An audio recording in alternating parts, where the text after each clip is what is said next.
Hey everybody, I am coming to you from the Red Rose Tavern in Fantasyland at Disneyland, Anaheim, California.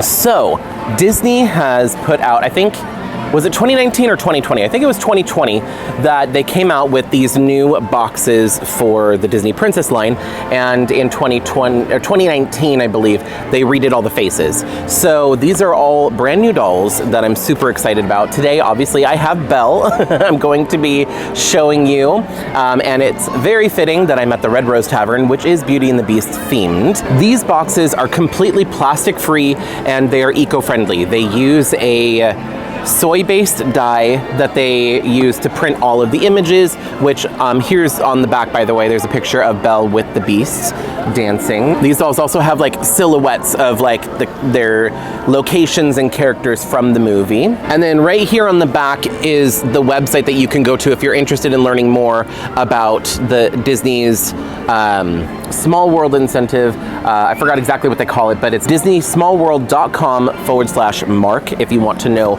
more about what Disney is doing to decrease their carbon footprint on this planet, I guess.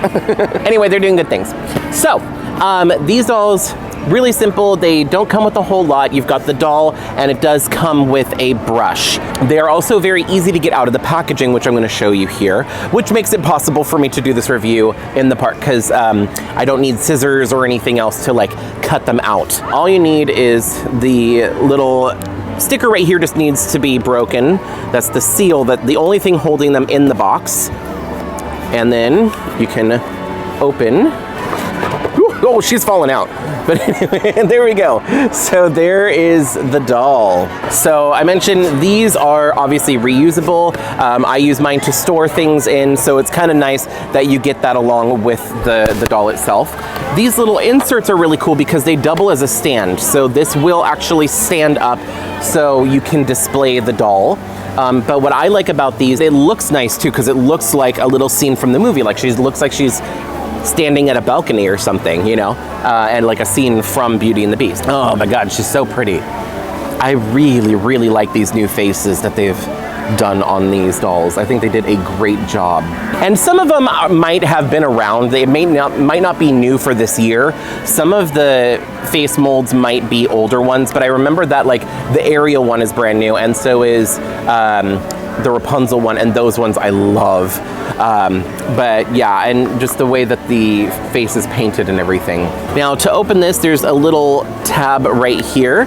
You just kind of pop that out and then open that up, and then there we go. There's not really anything holding her in except for one little cardboard tab around her ankles.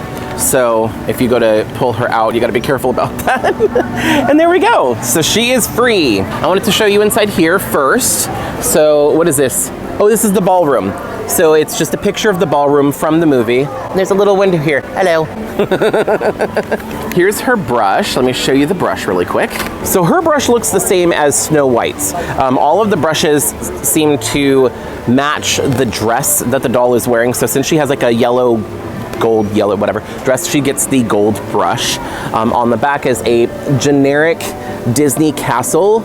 I don't know if it's supposed to be any one particular castle. I don't know if it's supposed to be Disneyland or Disney World or like Disneyland Paris or whatever. I think it could be any of them. But yeah, it's just like a fun little brush, and it says Disney Parks right there on the handle. Which brings us to the doll, which, by the way, other than I think Snow White and Cinderella still had gel in their hair to hold the style, all the dolls that have longer hair no longer have product in their hair.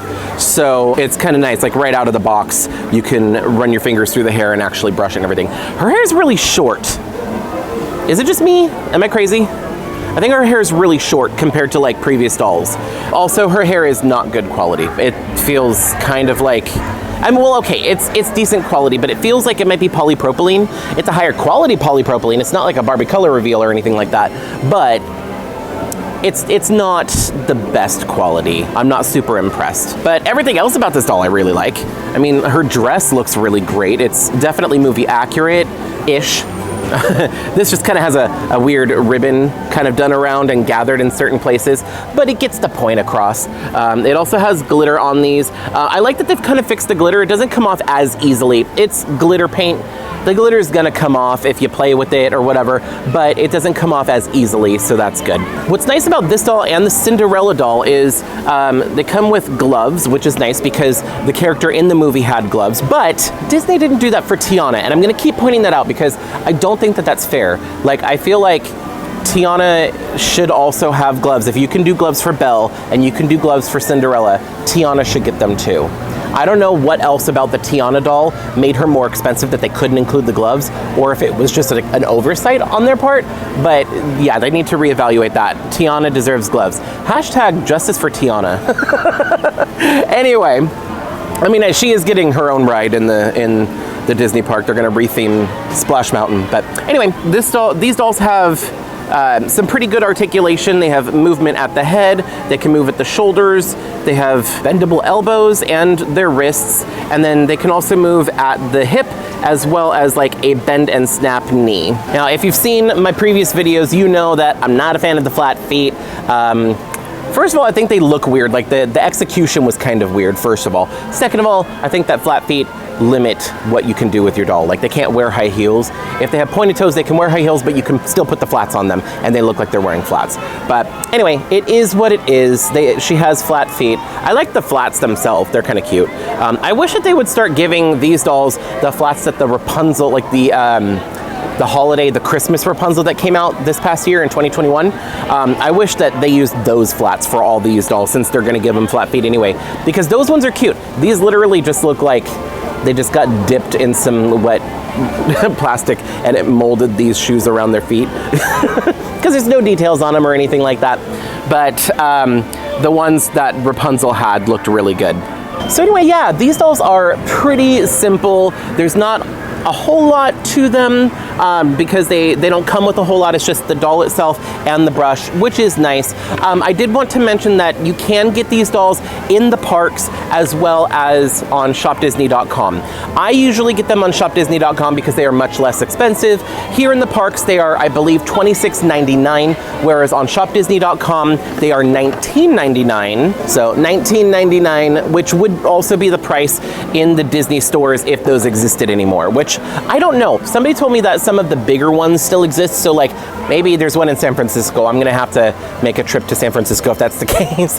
But I got these on shopdisney.com and just had them delivered. But yeah, you can also get them while you're at the parks. And to my understanding, they are sold at each of the Disney parks. I did notice that some of the dolls, like Jasmine, Elsa, Anna, and Merida, I think, they have some of the older dolls in the park still here, at least at Disneyland, I've noticed, just kind of going around through some of the shops. Like, they have these ones, but then they also have some of the older ones that you could only find at the parks, to my understanding, in a plastic box. And those ones tend to have a little bit more detail than these. These are a little bit more simplistic, but they are at the higher price point in the parks. So if you're coming to the parks, they're great for like convenience. They're there while you're there if you want to get them, or if you're there with your family and you have your kids and you want to get them a doll, they're available, and they have all of them at all of the different characters. But if you have the time to plan ahead and you want to get these as a gift for somebody or for yourself or whatever, I would say order them on shopdisney.com. They're just a lot less expensive that way. Anyway, I'm gonna get going. I still have one more doll review to do, and I gotta get some B-roll footage. But if you like the video, you know what to do. Hit the thumbs up to let me know, and I hope to see you in the next video. Bye. If you like this video, you can let me know by hitting thumbs up. You can check out some of my other videos by clicking one of the links on the screen. I post new videos every week, so be sure to subscribe and ring the bell to get notified every time I upload. Thanks so much for watching. See you in the next video.